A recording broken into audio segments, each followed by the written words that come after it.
You can begin.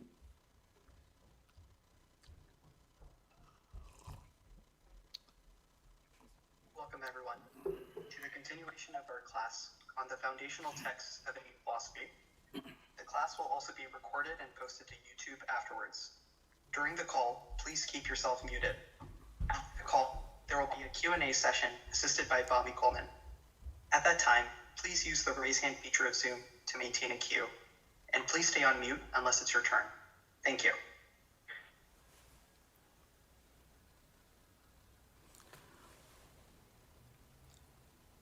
Om Sthapakaya cha dharmasya sarvadharmaswarupini avataravarishthaya Ramakrishnaya te namaha. Thank you, Naman. So we are today concluding our series on Buddhism, different schools of Buddhist philosophy. So before we conclude, just I shall try to give a bird view of some of the systems that we covered till now. So as I mentioned earlier, there are altogether 12 systems of thoughts which are covered under the huge umbrella term Indian philosophy. And that includes not only the philosophical systems of Hinduism, but also Buddhism and Jainism, and also the religion of Sikhism, which are in many ways linked to Hinduism. So, to begin with, I mentioned earlier, there are two broad streams, one the orthodox school and the heterodox school. The orthodox school is technically known and popular among the traditional circles as Astika system. These 6 schools belonging to the Astika or orthodox system believe in the law of reincarnation, rebirth, and also in the law of karma, in the law of afterlife. Of course, this is true for Buddhism also, but within Hindu tradition, these 6 schools, they believe in the doctrine of law of karma and the doctrine of rebirth, and also, more importantly, and this is especially important for the 6 schools belonging to Hindu tradition, that is, they believe in the verbal testimony of the Vedas. So this is a very important thing. So they are the first 2 schools together. Frequently they are mentioned in pairs. One is Nyaya school and Vaisheshika school. Nyaya school was founded by Gautama, and Vaisheshika school was founded by by Kanada. So Vaisheshika school, Kanada, and Nyaya school by Gautama. So Gautama Sutras constitute, that means Nyaya Sutras constitute the genesis, the core text. So Sutra itself is a technical term which is found only in the 6 orthodox traditions, Nyaya, Vaisheshika, Sankhya Yoga, and Purva Mimamsa, Uttara Mimamsa. Nyaya Sutras by Gautama and Vaisheshika Sutras by Kanada. In fact, Nyaya Darshana is something called Nyaya Darshana of Gautama, and Vaisheshika Darshana by Kanada. Sutra is a special mechanism of putting together a huge amount of ideas in a simple syncretic form. For example, the Adhado Dharma Jignasa is the first sutra of Jaimini's school, the Jaimini Sutras belonging to Purva Mimamsa, the ancient ritualistic school. It's called the school of ritualism, Vedic ritualism. Thousands of sutras he wrote, more than 4,000. So now onwards we will discuss about dharma as meaning here. Or you are familiar with the Yoga Sutras, Adhado Yoga Anushasana.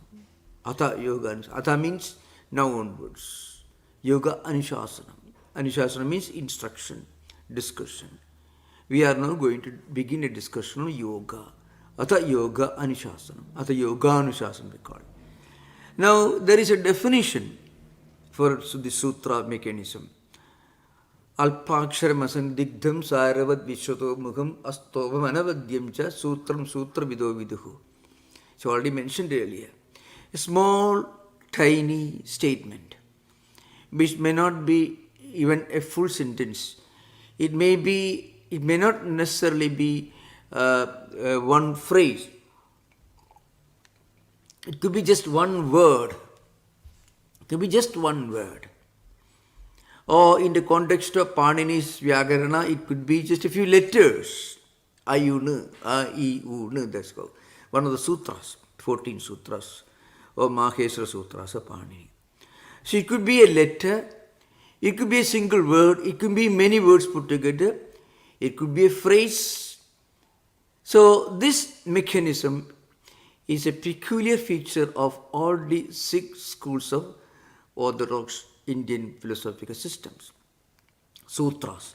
They are the core text. Many of the sutras are not available. For example, the original sutras, Sankhya sutras of Kapila, not available in full form. Some of the Varshayana sutras are not available, commentaries on. So, Nyaya Vaisheshika, not available. So, like that, but some sutras are fully available.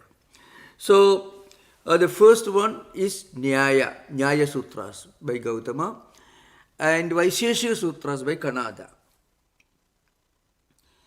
So, technically around 900 BC, that's a time. That is the Nyaya Darshana, Nyaya Sutras of Gautama. And then, of course, the second one is, the Vaisheshika Sutras of Kanada. The same applies here. Founded by Kanada. It's called Uluka, sometimes the technical name is called. So, the Vaisheshika Sutras, of course, are available, divided into 10 chapters, or 10 books, 10 sections. Each chapter containing 2 sections called Annikas or sections. It is altogether 374 sutras. So these are 2 important, the first in series, Nyaya and Vaisheshika Sutras, total number. And then, of course, with regard to Nyaya Sutra, it's known as in 5 chapters. Total were 528, but there are disputes. But technically, it is reliable. It was written by Gautama, altogether 528 sutras. And there were commentaries by another great scholar, Nayayika, it's called Vatsyayana.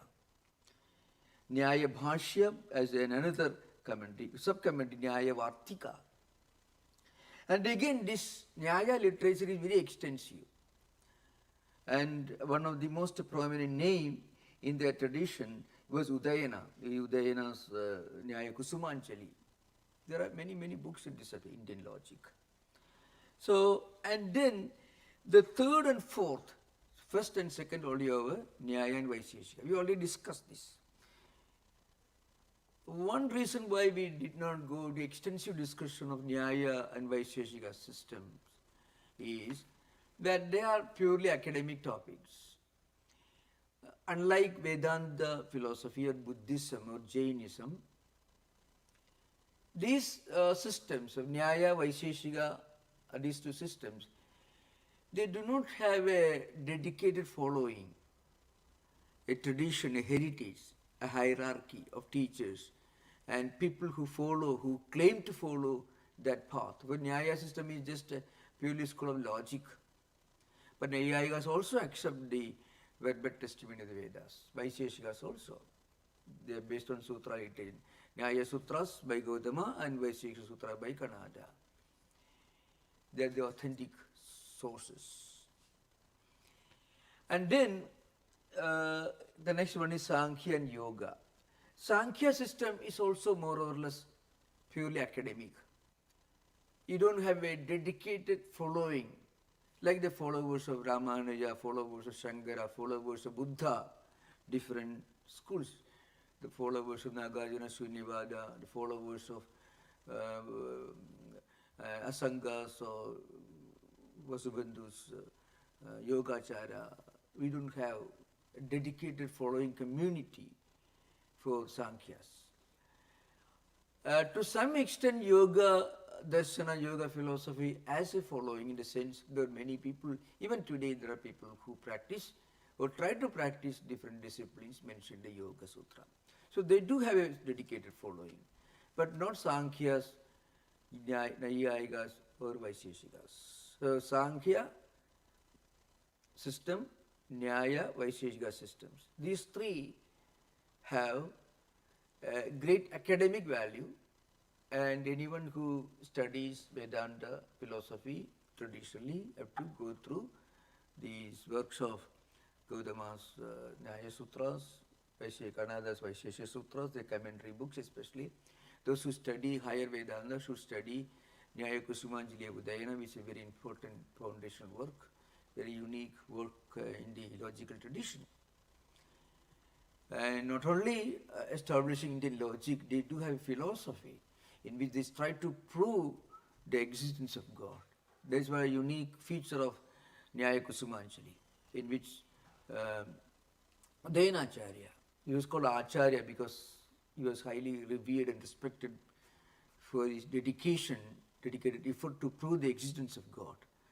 So he believed that there is an absolute reality, not necessarily any Advaitic Atman like that, but there is an Ishvara, there is a God idea that is different from the psychophysical mechanism that is creator of this world, a man, somebody who decides the destiny of all created beings. So, and Sankhya system also, at least one sub-school that became popular later, Ishvara Krishna's time, called Sweshara Sankhya. It's only a yoga system. They believed in the reality of God, but the original Sankhyas of Kabila school are supposed to be followers of a kind of Nirishara Sankhya. They did not believe, they give importance to God idea. But they are not atheists in the ordinary sense of the term, but they did not accept the reality of a created God. So Sankhya system also is built on Sankhya Sutras by Kapilacharya. And of course Kapila Sankhya Sutras are not completely available, maybe in parts, but the system was rebuilt and well established and popularized by another great Sankhya philosopher. He was named Ishvara Krishna, Sankhya Karika. And yoga system, as we all know, we have so many classes on the yoga system. It's based on Yoga Sutras, 195 sutras, divided into 4 chapters. And the author of these sutras is Patanjali. And there are 7-8 important commentaries, the most important of them. Vyasa's commentary, Vyasa Bhashya, then Shankaracharya's Vivarana. And many others wrote, Vijnana Bhikshu and others wrote important commentaries, Bhojavurti, Bhojasmukh, and so on. So Sankhya and Yoga are important in one respect, because unless you study Sankhya Yoga system, you won't understand one important aspect of Indian philosophical evolution. It's an important thing. The 5th and 6th, so we already covered Nyaya Vaisheshika, the systems of Gautama and Kanada, and Sankhya Yoga, the systems of Kapila and Ishvara Krishna, and also the system of yoga by Patanjali.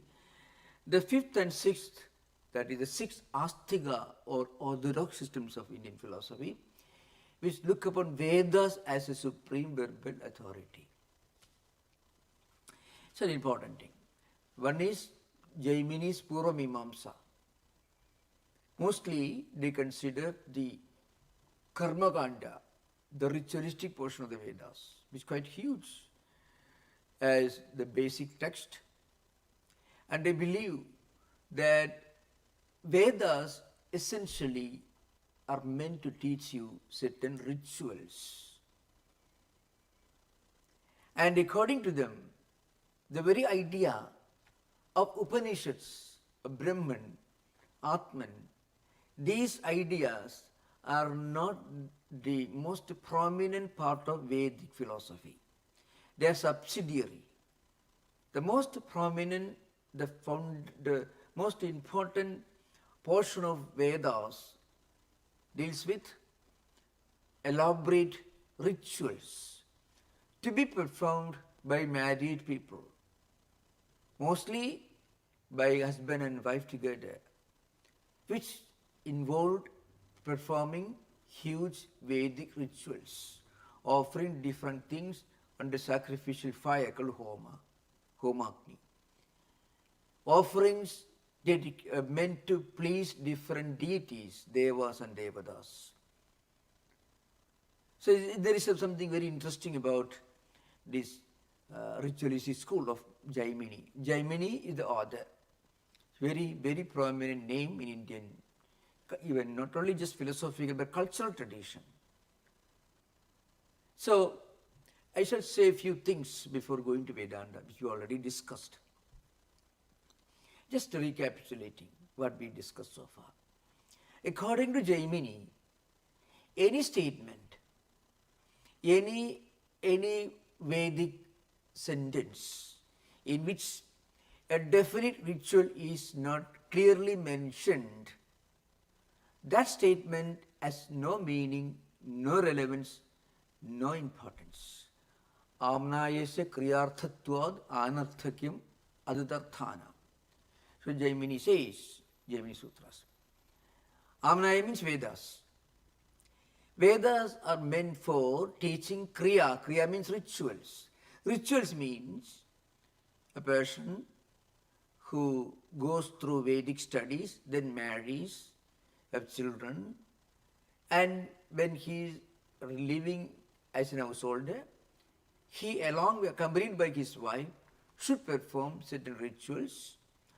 Those rituals are meant to take him to heaven, afterlife, where he can enjoy celestial comforts, after which he will be born again as a Vedic follower of Vedic culture. And anyone who breaks this chronology or this hierarchy, means first you study the Vedas, then you marry, and then you perform, being an householder, you perform these rituals, and then you die and go to heaven and you come back. Now, anyone who breaks this cycle is going against the Vedic injunctions.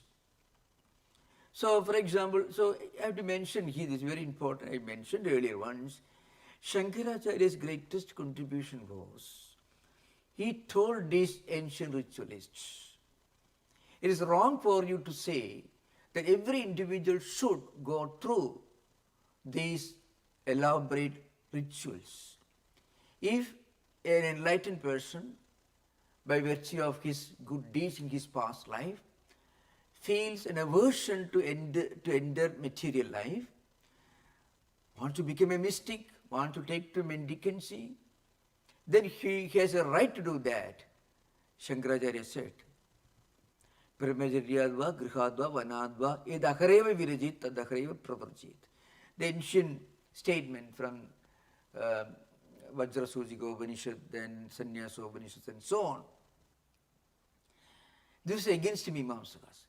Mimamsakas, ritualist people, believe that anyone who skips this process, the elaborate process of married life and going through this burden of ritualism and so on, anyone who breaks this will lose both the world. So, and not only that, who has a right to break this cycle? Those who are born blind, dull, imbeciles, deaf, old, sick, and absolutely, you call it, unfit.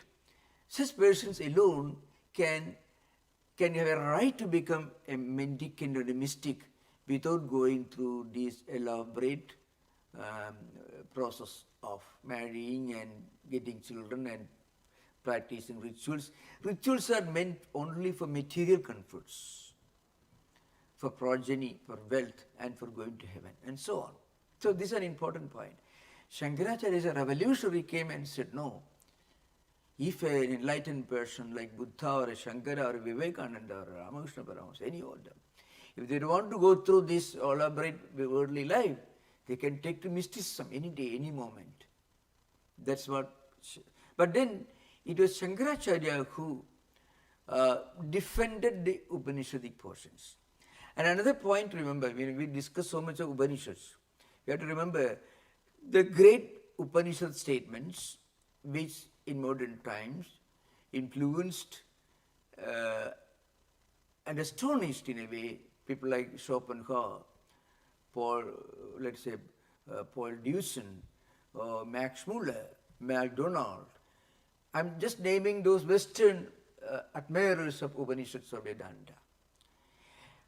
And those statements which were appreciated by Western scholars for the great lofty mysticism and transcendental spirituality of those Upanishad statements, they are just meant to please, they are just candies meant for these ritualists. Suppose, well, I shall try to explain, it's called Arthavada.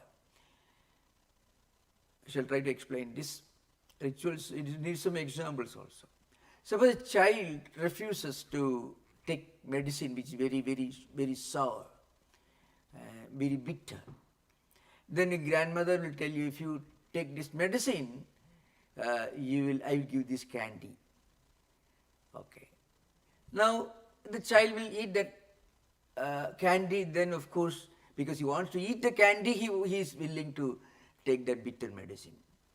So these Mimamsakas will tell you, Jaimini and others will tell you, Jaimini, Shavara's commentary, Shavarabhashya and Kumarila and Prabhakara and other commentators, they will tell you that, well, if there are great Upanishad statements, you heard of Mahavakyas, Aham Brahmasmi, Tattvamasi, Prajnanam, Brahmaya, Ma Brahma, Atma Ityuva, Uvasita, and so on. All these great philosophical universal statements of Vedanta, what we call Vedanta philosophy, the cornerstone of Vedanta philosophy. They are just like candies. Just to make the people perform these elaborate rituals. If you perform this ritual, then the ideas indicated by these mystical statements will come to you.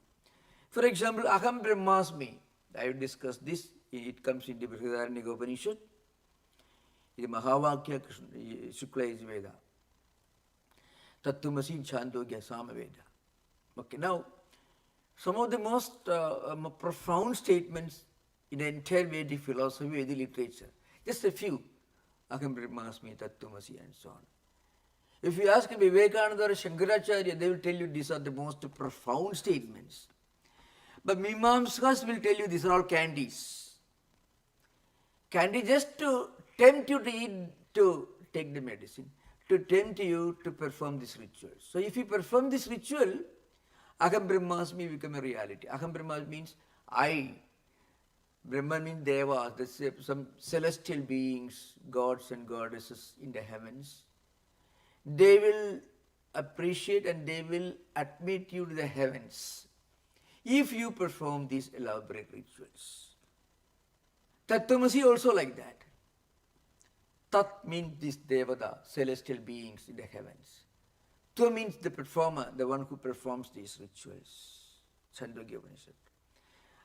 Asmi means he will admit you, that God will admit. The goddess, not G-O, capital letter G, but gods and goddesses, Deva, Devatas, mean not the monotheistic created God, but the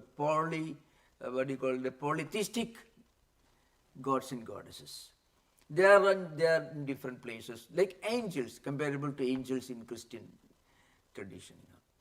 They will admit you to this heaven, they will allow you to enjoy these wonderful things. Shankaracharya says, no, we don't need candies, because we don't need the bitter medicine. And he says the candies are what we want. We don't want the medicine. Give me the candy. What is candy here? The Upanishad statement, the most profound statements. Shankaracharya said, the core, the essence of Vedic literature is included in these great statements of Vedanta, Upanishads. Vedanta means Upanishads. Anta means the final, the essence, the final word. Shankaracharya said. So Shankaracharya mostly has to take the battle to their own region. He confronted the Mimamskas. He told them, we appreciate your respect for the Vedas, and your rituals are okay. We are not against rituals. Shankaracharya was not against rituals. What he said was, those who don't want rituals, those who do not want to enjoy the pleasures in this world or in heaven, those who have a sense of renunciation right from the beginning, or whenever they feel this sense of renunciation, even in later life, they should have freedom to become a mystic, to leave their home, to go to a forest or any empty place and spend the rest of the lifetime in contemplation and meditation and philosophical speculation. You should not drag them from the hermitage, make them marry, and go through these elaborate rituals. That is wrong. That's what Shankaracharya told the Mimamsakas. So, Purva Mimamsa is the name of the school. Purva means earlier, previous one, which means the ritualistic portion of the Vedas. A great teacher was Jaimini. And Jaimini wrote the sutras, very, very long sutra, very, very huge sutra literature he wrote. And these sutras were elaborately expounded and interpreted by a great Mimamsa scholar. His name was Shabara, Shabara's commentary. Shabara Bhashyam it is called. And the Shabara Bhashyam was again described, interpreted in from two different perspectives by two great Purva Mimamsa scholars. One was Kumarila Bhatta, the other was Prabhakara. So Kumarila Bhatta wrote very, very elaborate, very profound books, Slogavartikam, Tantravartikam, Tuptiga and so on. And Prabhakara also wrote some important books. So Vedanta actually, he begins in the Shankaracharya's comment in Brahma Sutras. He gives some very important arguments against Purva Mimamsakas. Purva Mimamsakas. Purva means earlier, the previous one, dealing with the ritualistic portion of the Vedas. Mimamsa means inquiry, investigation into something. So, it is an investigation into the essential meaning of the Vedas. And Jaimini said, the central topic of Vedic literature is dharma. Please remember, dharma, the word used by Purva Mimamsakas, doesn't mean the same thing as it means in Buddhism. In Buddhist tradition, dharma is totally different. According to Purva Mimamsakas, it is something totally distinct. According to Purva Mimamsakas, dharma means the supreme goal to go to heaven, and the performance of rituals, Vedic rituals. You have to accumulate lot of wealth, lot of priests should be called, to 4 different priests belonging to 4 different Vedic traditions. Udgada is the priest of Samaveda, Hoda is the priest representing Rigveda, Adhiryu is the priest representing Yajurveda, and Brahma is the priest who represents Atharvaveda. So 4 priests representing 4 Vedic traditions should assemble along with other priests, and you should start these elaborate Vedic rituals. You should utter mantras, sacred Vedic statements, which in a way mean, please give us long life. But remember, in the Mimamsa tradition, there is a strong element of ethical and moral emphasis. They were very austere people. They preserved the oral Vedic tradition. They studied these Vedas right from their childhood, memorized it, wrote commentaries on it, and they led extremely pious, very, very ascetic life. Eating very little, meditating and studying, contemplating, introspection, and so on all the time. But one thing they emphasized, every person should strive to enter Grihasthasrama, married life, should perform these rituals. That is the duty of every person. Another very big problem from a socio-anthropological perspective was the study of the Vedas and the performance of Vedic rituals was a special privilege of a tiny fraction of Indian society or Hindu society. Everyone was not allowed to study the Vedas or perform the rituals. It is very important to understand from a socio-anthropological perspective. Shankaracharya, on the other hand, he said, anyone in this world, belonging to any tradition, any culture, if he feels or if she feels that well, I don't want to live a worldly life, I want to take a mendicant life of a mendicant, a mystic. I don't want, if somebody doesn't want to enjoy a worldly life, accumulating pleasures, money, wealth and so on, then he can take the life of contemplation, Shankaracharya said. So in a way he opened the doors of Vedic culture to a larger percentage of India's population or Hindu society. If Mimamsakas had persisted, it would have been limited to a much smaller fragment of Hindu society or Indian society of those days. So this should be understood. Vedanta, in a way, is an attempt to universalize, to make it more egalitarian. In a way, it could democratize Vedic culture. So the universalization of Vedic culture was the effect of Shankaracharya's Vedanta movement. Again, he did not reject rituals. He accepted the rituals. There are some children who want candies before taking the bitter medicine. But there are children who don't care for candies. That's an important thing. So, for Mimamsakas, any higher philosophical statements, Vedantic statements, Upanishadic statements in the Vedic literature are like candies. It's called Arthavada. Arthavada means eology, Nindarthavada and Stutyarthavada. Arthavada means you say something to praise a person or to extol a person, that is Stutyarthavada, but it also could mean you make a statement to deny, well, don't do that, don't do this. If you do this, there will be a problem because you did something wrong in a previous life, you are now suffering. That could be. So, and again they said, any philosophical statements of the Upanishads should be treated as subservient, inferior, as a subsidiary statement of a statement that includes an injunction for the performance of rituals.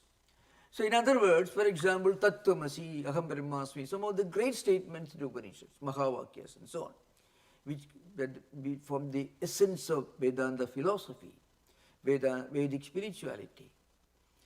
These statements are important only in the context of and other statements which are nothing but injunctions for performing rituals. Why?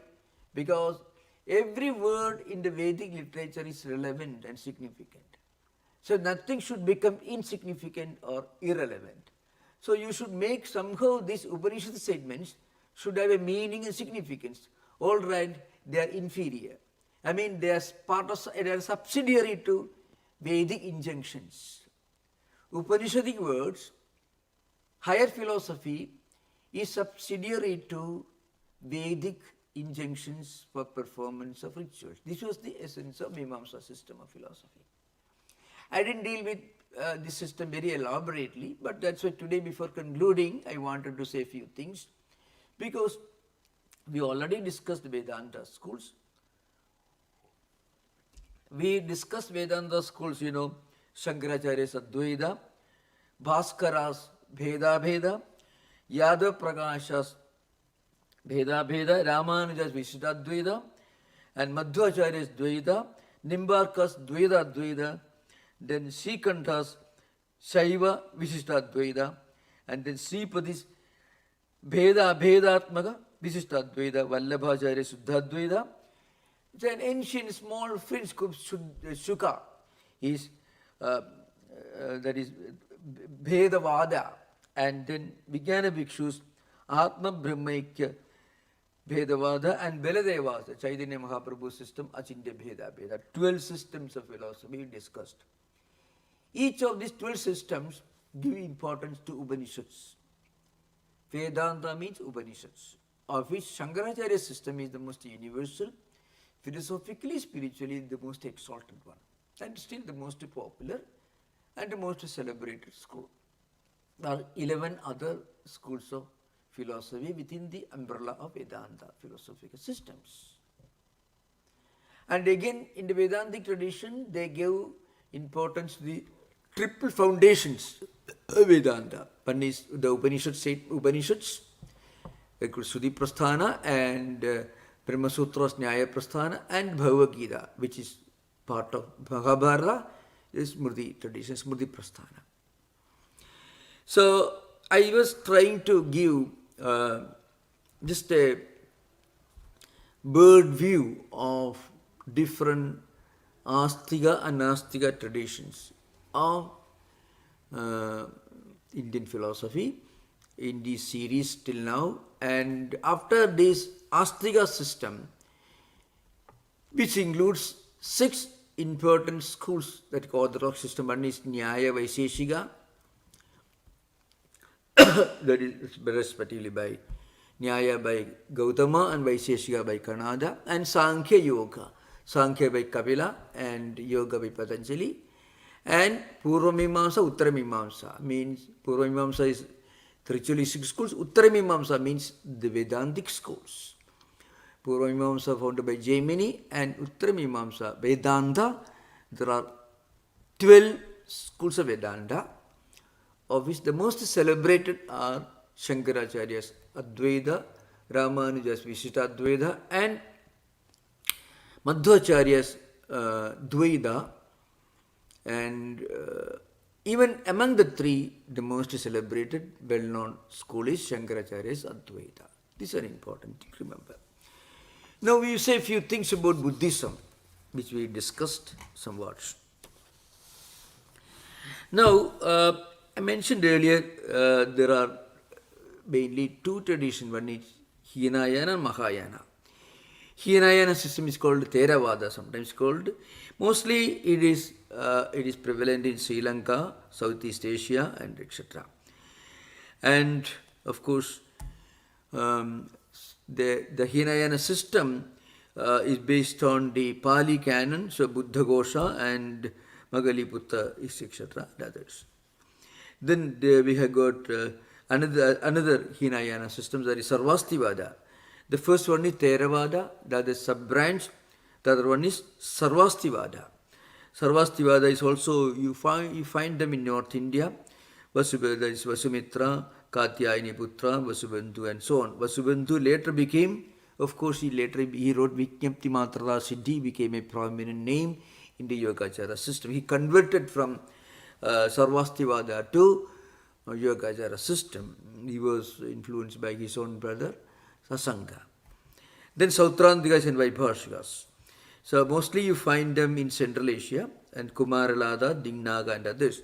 Dignaga later took to Yogachara system. That he was a professor of philosophy in Nalanda University. Hinayana also we do Vaibhashika, Sautrantika and Vaibhashikas.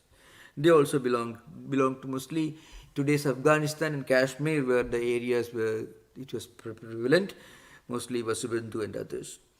And then we got Hinayana, Mahayana again. In the Hinayana, the Mahasanghika school is there, that is mostly Central India, Central Asia and East India. And Mahayana, Madhyamika, you find Nagarjuna very prominent, and the system of Buddhism that came to America, Western world, mostly is either school of Madhyamika called Shunyavada of Nagarjuna, or the Yogachara of Sangha and Vasubandhu.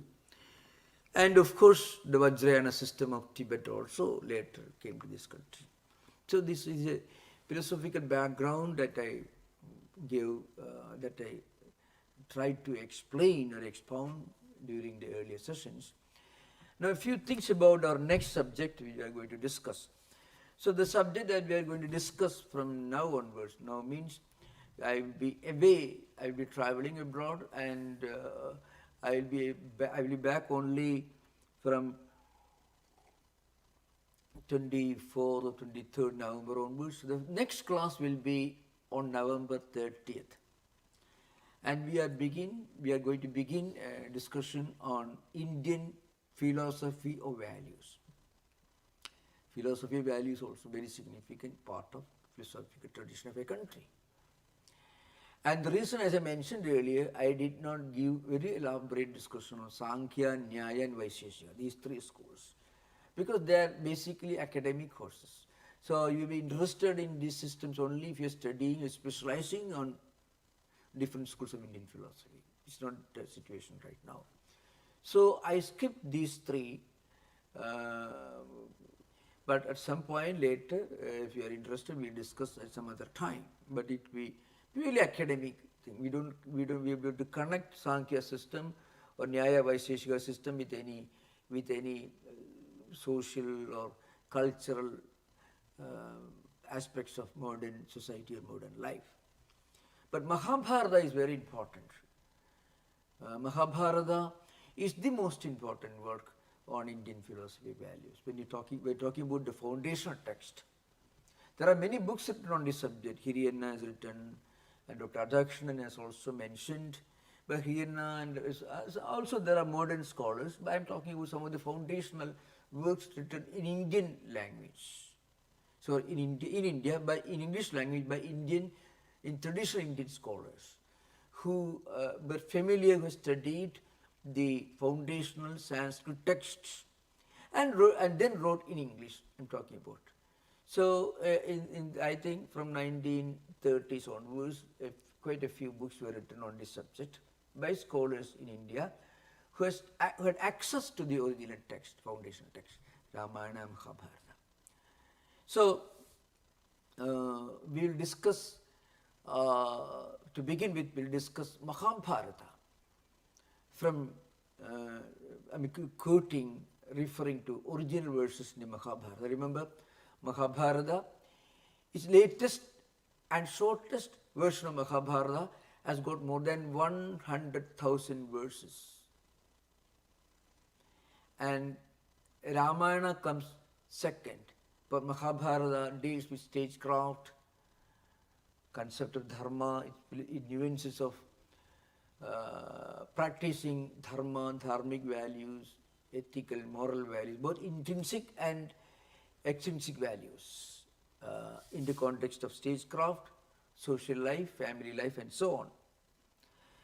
So questions such as what is good, what is necessary for achieving great things in life, the moral, aesthetic, political, and economic values necessary for a country and society.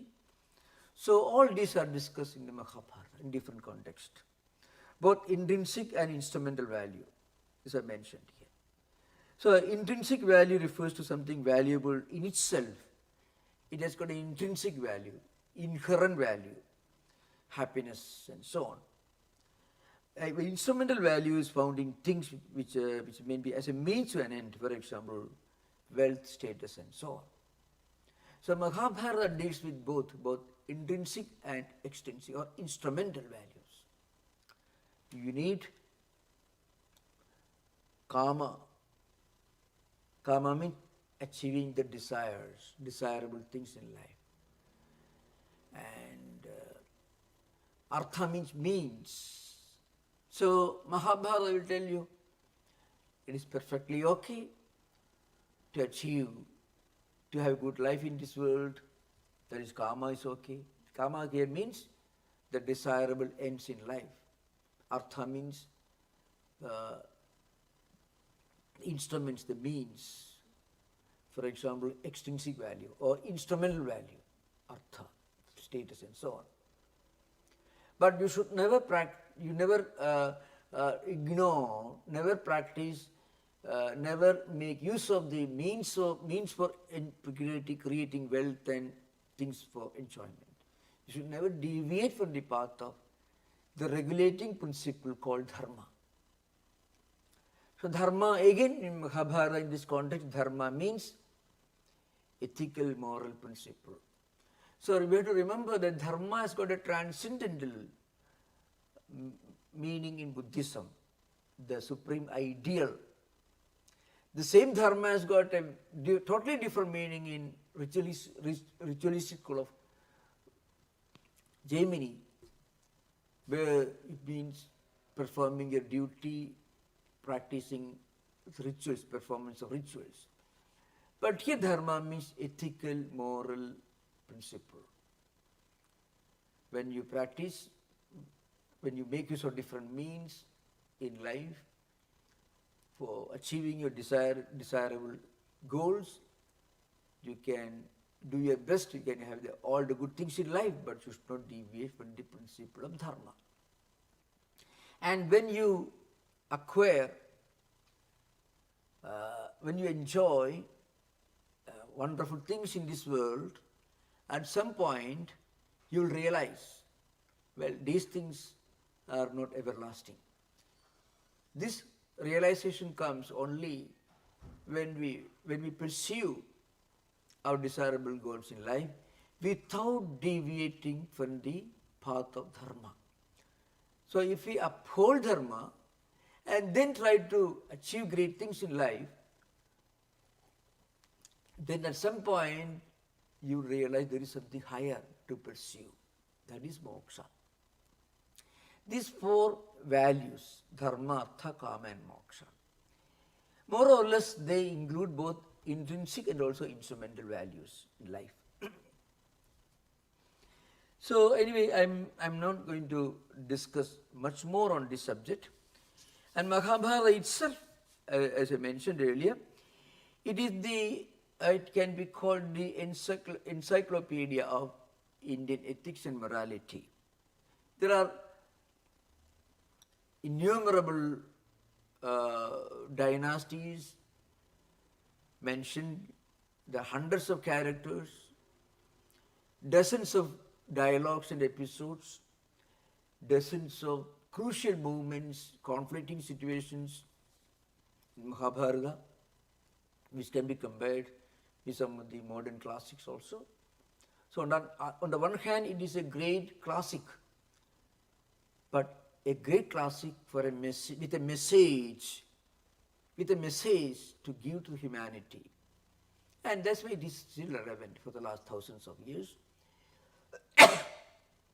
It has been guiding an ancient civilization, and in spite of, in the midst of so many challenges, it could keep that civilization afloat, keep it alive, because of certain values that it taught people in their pursuit of their needs and desires in this life.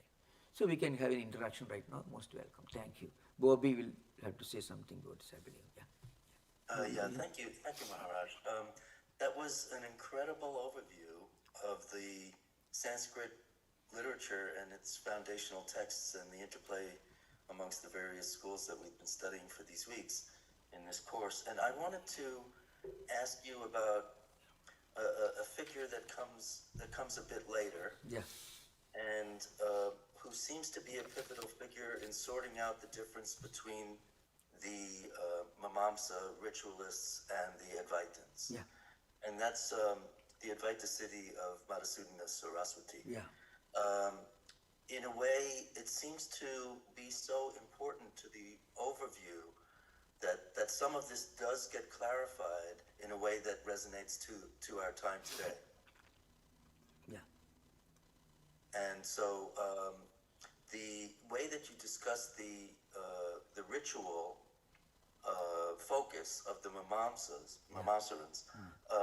it actually leads me to ask whether, I don't want to get ahead of us, but as we're looking forward to hearing about the Mahabharata, the description that's put up on the Society's website is that the teachings guide personal growth, ethical living, and inner harmony. And I'm thinking about that balance between the ethical living, which the Mimamsans would focus as performance of ritual, and the idea of inner harmony, which is achieved only in a way through the Advaita non-dualism.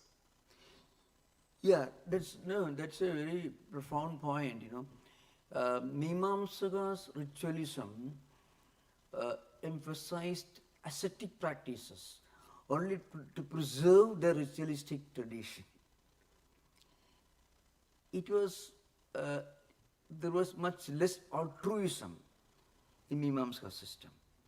Vedanta, on the other hand, it becomes a universal.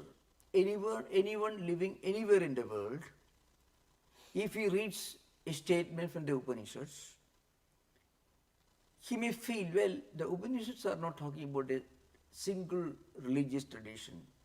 He's talking about my spiritual journey. Now, that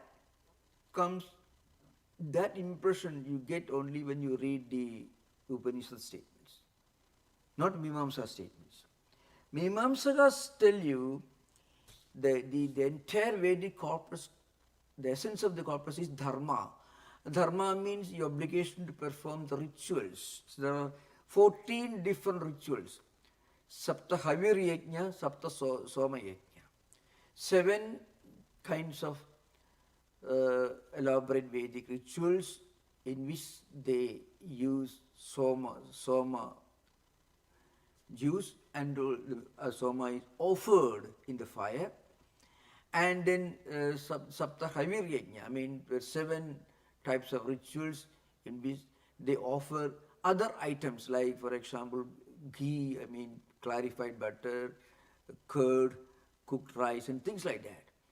So Vedas are essentially meant to teach you to perform these rituals. Now, as I mentioned, from an ethical perspective, there's a very serious problem. It becomes a single manual for a small, tiny, fragmentary section of Indian population, or the Hindu Brahminical population. Even among Brahmins, there were large sections of Brahmins who were not entitled to perform these rituals. So it was so, it was very opposite of egalitarianism or universalism. It's a very interesting thing. And there you understand Shankaracharya's work. He comes and tells you, no, somebody living in New York, Paul Brunton, who happens to read something in the Upanishads, Schopenhauer, who happened to read in the early half of 19th century, happened to read very inaccurate translation of the Upanishads into Latin and so on, from Persian to Latin like that, not even direct. And he feels that there is something profound or universal in these Vedic teachings. Schopenhauer was not referring to Mimamsa's teachings. He was referring to the Upanishad teaching, the teaching of the Upanishads, Vedanta teachings. Because Vedanta or Upanishads represent the entire humanity, and humanity's aspiration, spiritual aspiration for higher life. But Mimamsa rituals means is addressing a small community of Brahmins, Orthodox Brahmins. You go and perform this ritual and then you can go to heaven. That's what it says. So, Agni Swaha idam na mama. This is for Agni, I am offering to you, this is not mine. And they offer different items in the fire.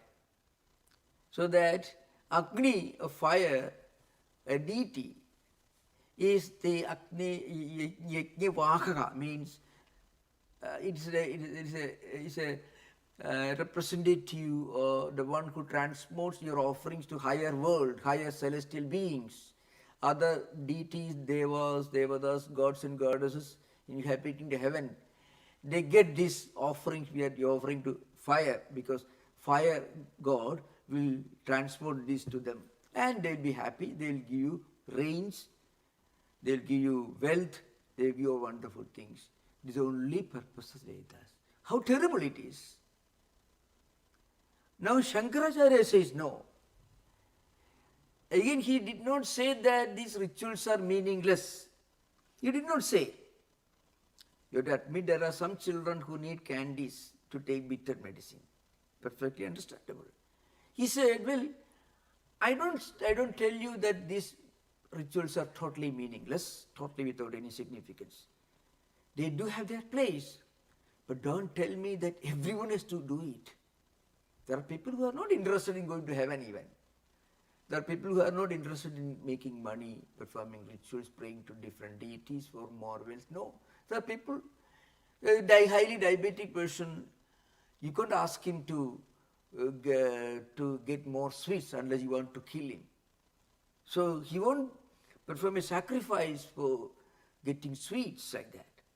There are people for whom the good things of this world are like sugar for a diabetic patient. They don't want it. But Mimamsas will tell you, unless you do this, your life is gone. So Vedas ask you to do this. So Shankaracharya says he opened all doors and windows. Why? He emphasized the Upanishads, Vedantic statements. And you find Vivekananda brought that Upanishad to modern America in 19th century, and Vedantic tradition is, and now is a tradition. Many people who don't belong to, who are nothing to do with India or Hinduism, they appreciate the Vedantic culture. That is the genius of Shankaracharya. Okay, thank you. Thank you, Maharaj. Before we get to David's question, he's got the first hand up. You did ask me to make those announcements about what's coming up, and there is the event at the New Temple Auditorium, 2323 Vallejo Street, on a Monday evening, October 20th. That's a week from tomorrow at 7:30. That's the Kali Puja celebration at 7:30. Meditation, chanting, devotional singing, and refreshments, with the temple open for meditation till 10 p.m. But also, just to get again on the calendar for this class, the wrap up for the current series of the overall foundational text of Indian philosophy is wrapping up today, and then the break. So no class next Sunday. In part because there's the Kali Puja the following evening, and then a break while Swami Maharaj travels, and then resuming on the Sunday immediately following Thanksgiving on November 30th at this time and this same Zoom link. So that'll be Sunday 6 to 7:30 p.m. Pacific time on Sunday, November 30th. And we'll resume with the Mahabharata, Indian philosophy of values. The description on the Society's website at sfvedanta.org is pretty thrilling. I'm very much looking forward to it. David, thanks for your patience. Please go ahead. Yeah, thank you.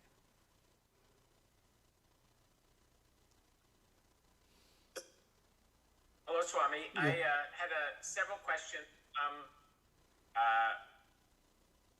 I was curious where you're going. Are you coming to Portland or not?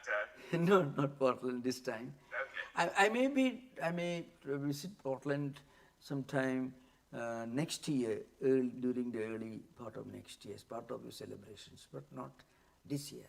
Maybe I think maybe February or March. I will let you know. We'll certainly let you know. Okay. Yeah. And then I had several questions. One is, wasn't Sukadeva in the Upanishads, and didn't he renounce before he renounced as a youth? Yeah, that's true. In fact, the tradition of the practice of leaving your home and your community and society in search of higher pursuit, higher spiritual goal in life, it was there all the time. But it was not institutionalized.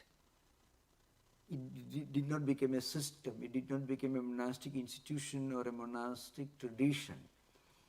Mimamsakas had a strong hold on Orthodox Hindu society when Shankaracharya was born. And there is historical background for that. You know, Buddhism itself was a revolt against Mimamsaka system. Mimamsakas were predominant for thousands of years. So you find Buddha's dialogues in the Pali canon. You find Buddha frequently talks about people who perform these rituals, who are selfish, they want to go to heaven, and they don't worry about anything else. You can find in the Jataka tales also. And Jataka tales got a great historical significance because they are placing a mirror on the society of 6th century BC India. Mimamsakas 7th century, and Mimamsakas emphasizing the Vedic rituals, which also interestingly it involved animal sacrifices also. Buddha himself was a witness of one of these rituals. You can find a story, Buddha saving a goat from being sacrificed in the time of Bindusara's court. There was one of the kings in Magadha Empire. So anyway, that's a difference. So the point is, so Buddha himself was a revolutionary against the Mimamsa tradition. And then what happens? Buddhas, many of the traditional Mimamsa scholars converted to Buddhism.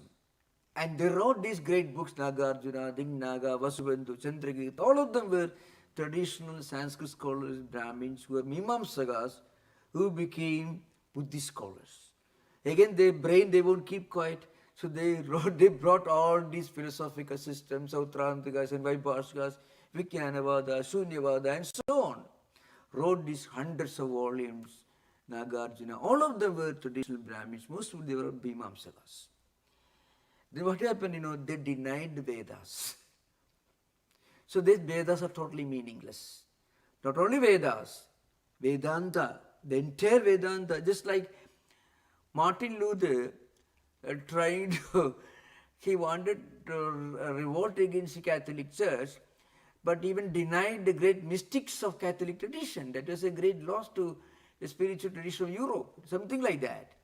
So Buddhists were denouncing Mimamsakas, they also denounced Vedanta, which is part of Vedic tradition. Then Shankara came in the 8th century. So what he did?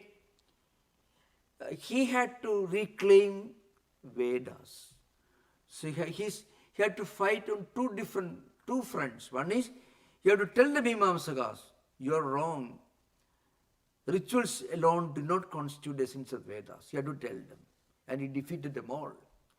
They had to tell the he had to tell the Buddhists.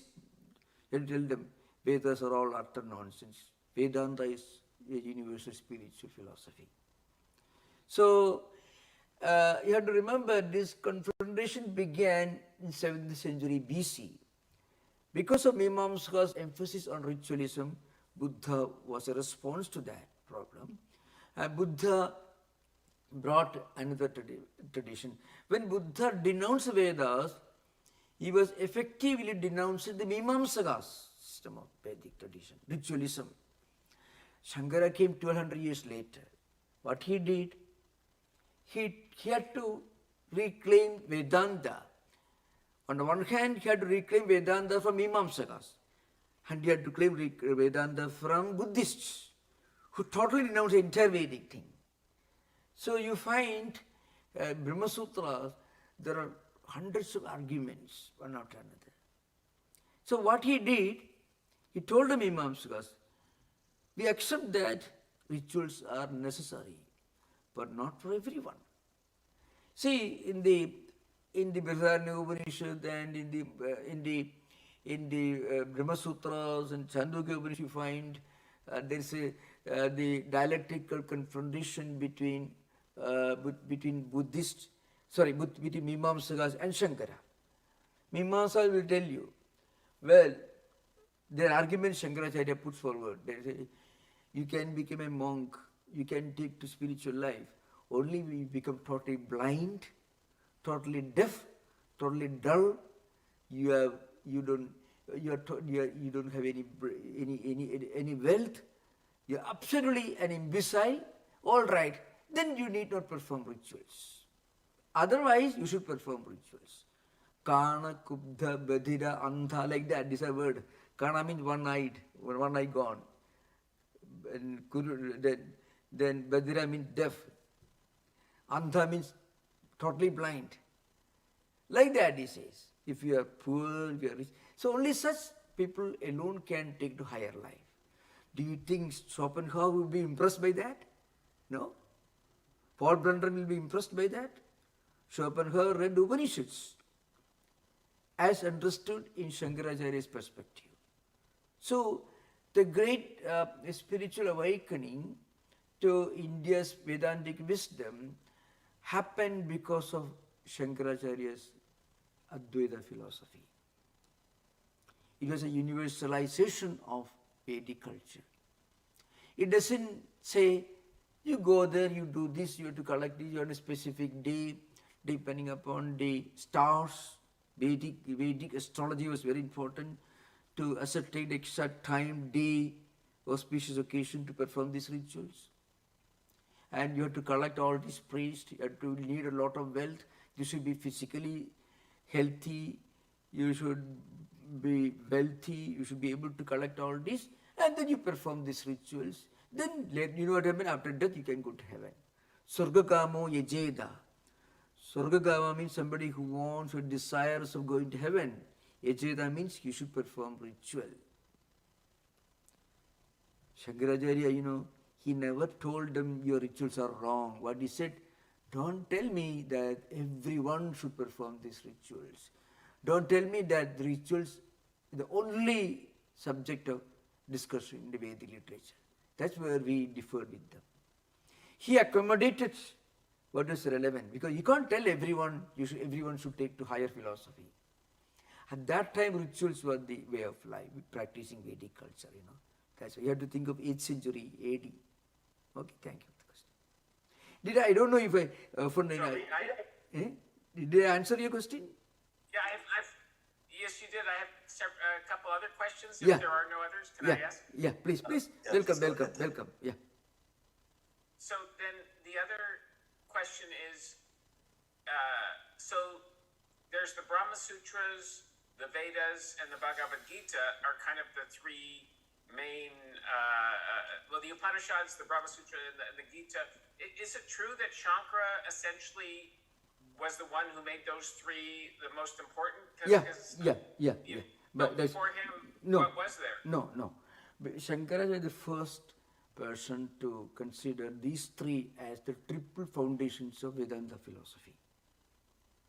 He is the originator of that very concept that they constitute the triple foundations of Vedanta philosophy. And before him, what were they? Read it all, or? Okay, another thing I tell you. This is for the specialists. Now, before Shankaracharya, these Upanishadic portions of Vedic literature, 4 huge Vedic corpus, mind you, and they were not distinctly detached from the huge Vedic corpus and put together as a commentary. Now you can imagine Shankaracharya carrying all the 4 Vedas in his head, inside his brain, and then in his, from his memory he collects all these Upanishads alone, and reciting commentaries his disciples writing down. Because before that, these Upanishads were already part of the Vedic literature. I can give an example. This is very interesting. Those who are manuscriptologists, this is very interesting. One verse in the Mandukya, in the Mundaka Upanishad, Yatha nadyas yantamana samudre astam gechanti nama rupe vikhaya tata nama rupa vimuktaha paratparam purusham ubayati divyam. This mantra is a Vedic statement originally found in Rigveda Samhita. Samhita is not Upanishad. Samhita contains only prayers offered to different deities. And it is now, actually this is found in the Mundaka Upanishad, which is technically part of Atharvaveda. Now, what Shankara did, he took this alone from that section, huge section of Rigvedic tradition. And then, he put together. So practically in his head, what all he did, you can imagine. Chandogya Upanishad, Brihadaranyaka were huge books. He collected these Upanishadic philosophical portions, collected not through copy-paste, in his head he collected. And he wrote a commentary. And these disciples wrote down, so they became distinct books. Part of the Vedic literature. So also all the 10 Dasha Upanishads, including the Svedasudra, means 11 Upanishads. Again, Gita. Gita is only 700 verses. Mahabharata more than 100 verses. So he must have been walking, he must have been traveling from one temple to another temple, arguing. So what he did, his head was loaded with 100,000 verses of Mahabharata. So what he did, these 700 verses he extracted, wrote a commentary. So that became known as Bhagavad Gita. In the Mahabharata itself, there are many such dialogues. Vyadha Gita is another dialogue between a saint and a great mystic lady. Dialogue on higher philosophy. Uttara Gita is there. So, in the Mahabharata itself, there are many other Gitas. What Shankara did, these 700 verses, he extracted from the huge forest of 100,000 verses, wrote a commentary. It became known as Gita commentary. So can you imagine, where was he carrying all this in his head? 4 Vedas, Mahabharata, Upanishad, everything. And he quotes from every existing book, existing at that time, including Buddhist books. But he doesn't quote from Bhagavata. So scholars concluded that present Bhagavata is a later origin, post Shankara, because he doesn't quote from that. If it exists, he would have quoted. I remember. So you are right, and this is a very important point. These triple foundations of Indian spirituality, Indian philosophy, it was his creation. You can imagine a 16-year-old boy walking all over India, Indian subcontinent, not just India alone. At that time, Indian subcontinent included today's Afghanistan, Pakistan, Bangladesh, all that. And he had in his head all the Vedas, Upanishads and Mahabharata, everything. And he chooses these 700 verses alone. Because there was no separate book available, Mahabharata, I remember. It was always on the move, by walking. So, so that's an important thing to remember. And in his history book, he was reciting these commentaries, which somebody wrote down. That's why Sister Niveda said, this is a greatness that we can only appreciate from a distance but can never understand. According to Swami Vivekananda, when Swamiji is talking about Shankaracharya, he says so many great things he did. But Swamiji says, in his own unique way, says the greatest thing was the Gita itself. Because he wrote this commentary, Gita became well known. Otherwise, nobody will be reading Gita today. Yeah, okay. Okay, thank you. Thank you, Swami. Thank you. Thank you, David. Thank you, Swami. Yeah. There are a couple of questioners waiting in the wings. I should clarify something about the schedule too, because I think I left something out.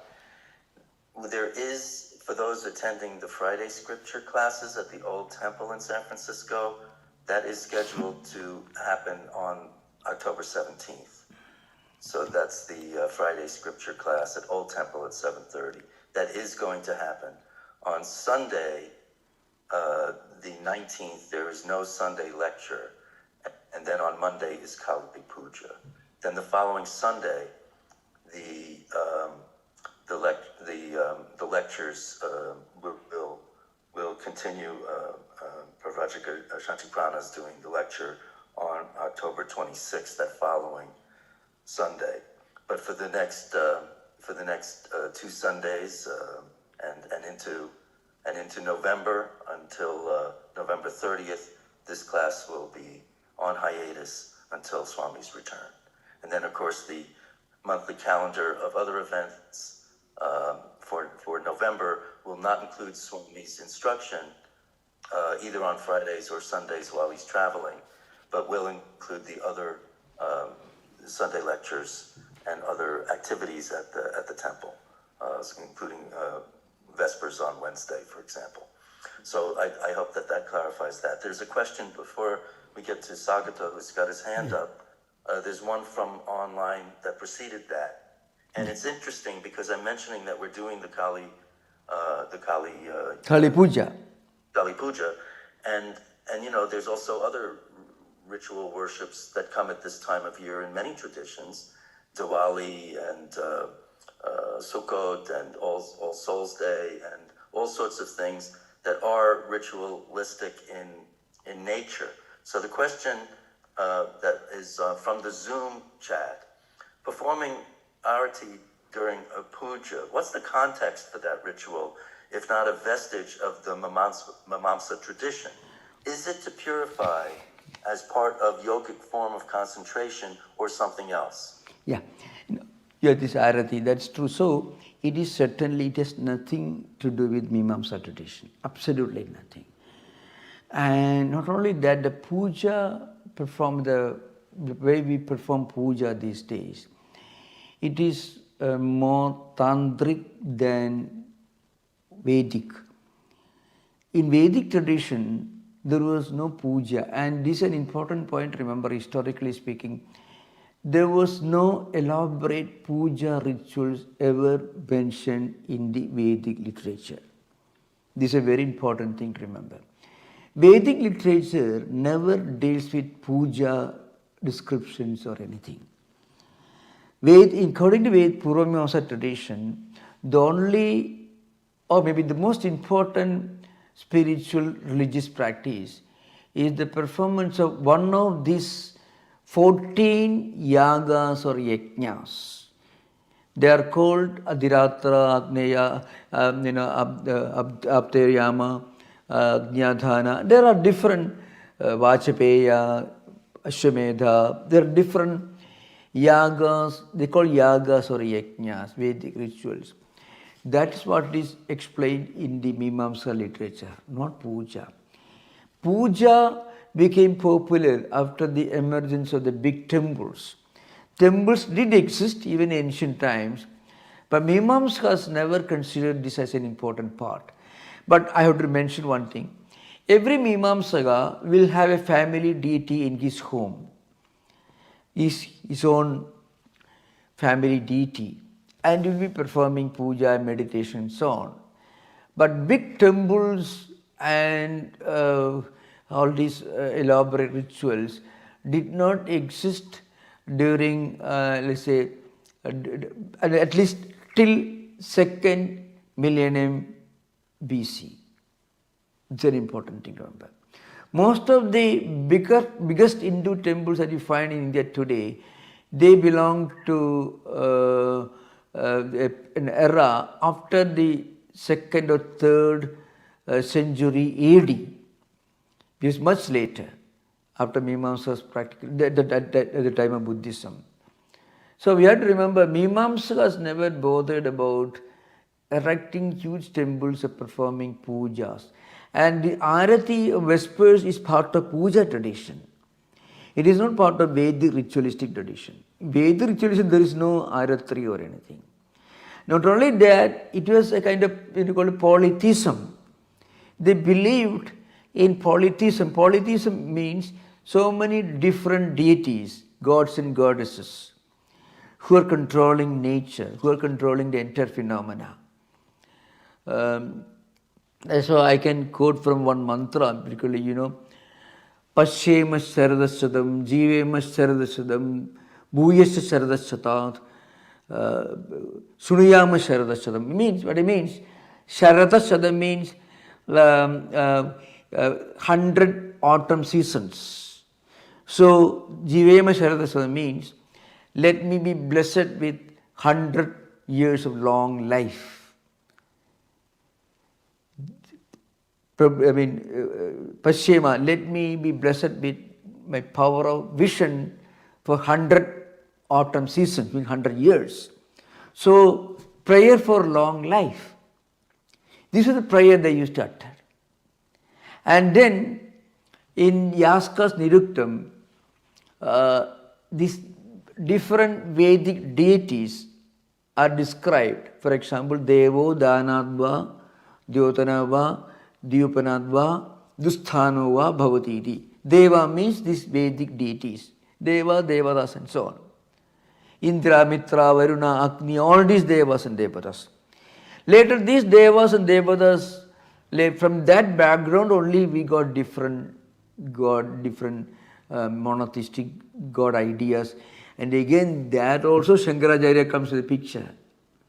How many of us know that the concept of worshipping Divine Mother, Divine Feminine archetype, like Durga, Lakshmi, Saraswati and so on, Divine Masculine archetypes, say Shiva, Vishnu and so on, it also came from Shankaracharya, Adityam Bigam Vishnum, Gananatham Maheshwaram, Panja Yajna Paro Nityam Grihastha Panja Pujit. Mantra tells you, every householder should have a small shrine in his room, where he should worship not Indra, Mitra, Varuna, Agni, not Vedic deities, but whom? Shiva, Vishnu and so on.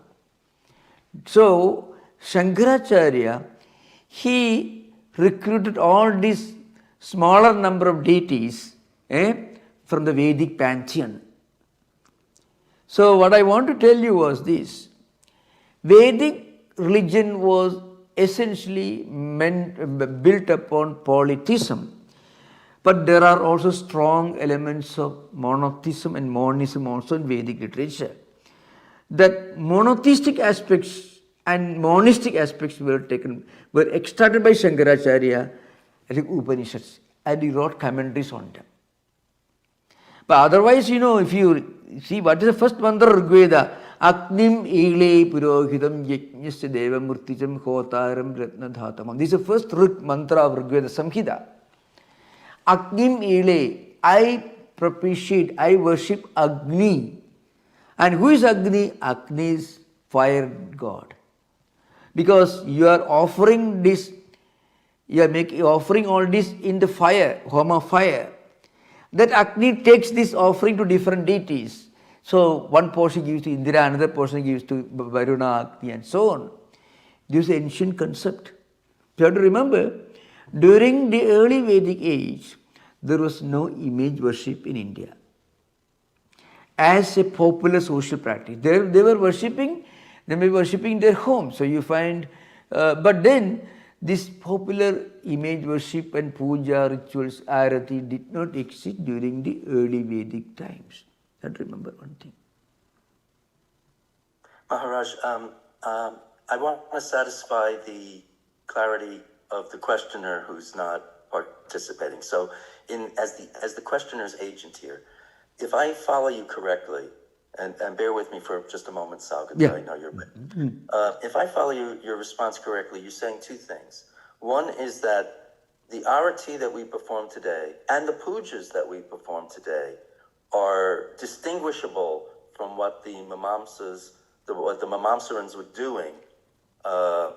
Yeah. And not only are you distinguishing them in specific actions, but also in context. And then the second thing, if I'm following it correctly, is that there's more to the context than just yogic concentration. And so you've answered both questions at once. Yeah, I want to mention, of course, to emphasize this point, the Mimamsakas did not have this concept of puja at all. I see. The Mimamsa tradition, individually they must have been practiced, we don't know. In the Mimamsa philosophy, that is based on Jaimini Sutras and Shabara's commentaries and Kumarila Bhatta's and Slogavartika, Tantravartika and Prabhakara's, Misra's books and so on. There is absolutely no description of puja as we understand today, or Arati as we understand today. Right. That's the idea behind. Okay. Yeah, you did say that, yeah. There's a follow-up question on the same subject, Sagata, bear with me. Was temple construction a reaction to the Buddhist Chaitanya stupas and viharas? Yeah, there is a school of thought in India that some of the huge temples came up as a response to Buddhism, and also as part of the response to the Buddhist denouncement of Hindu theistic practices. So, and there are even scholars who will tell you some of the bigger temples are they used to be Buddhist viharas, Buddhist monasteries were converted into Hindu temples. There is another view which is again disputed, not historically corroborated.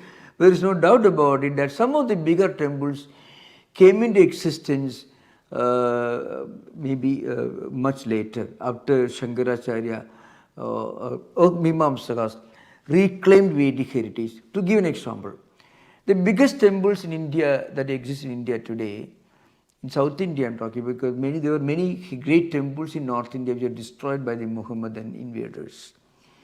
Right from the invasion of Muhammad Ghori, who destroyed great temples in Somnath many times, and then temples of Ayodhya, temples of Vrindavan were destroyed, monasteries, Buddhist monasteries in Nalanda were destroyed, in Bengal also this happened.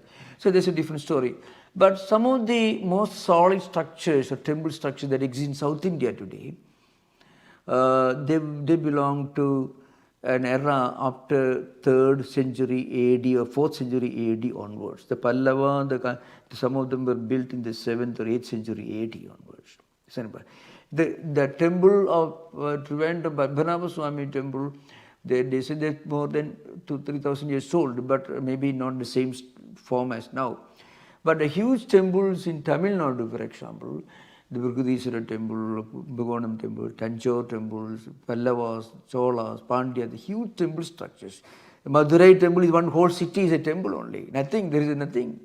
It's a huge temple only. So you find these temples in their present form came up maybe after 7th century, 6th or 7th century AD onwards. It's a very important point. It was long after Mimamsakas lost their hold. I'm talking about early Vedic age, with 3rd millennium BC, there was no temple worship as we understand today. That's what I said earlier. We should know a little bit of Indian history. Yeah, thank you. Thank you. Saugata, thank you for waiting. Go ahead, please. Pranam Maharaj. Yeah, thank you. Mimamsakas, you mentioned that they have this family deity and stuff like that. So, as a Mimamsaka, can I say Thakur was also a Mimamsaka? Because No. I would say Sri Ramakrishna was a great Vedantin. Sri Ramakrishna was a great Vedantin. So another thing, Sri Ramakrishna also taught us how to go beyond rituals. When he came to Dakshineshwar for the first time, he was very meticulous in following all the elaborate rituals do's and don'ts and things like that. But Right. eventually he transcended all these, and he could see the presence of the divine everywhere.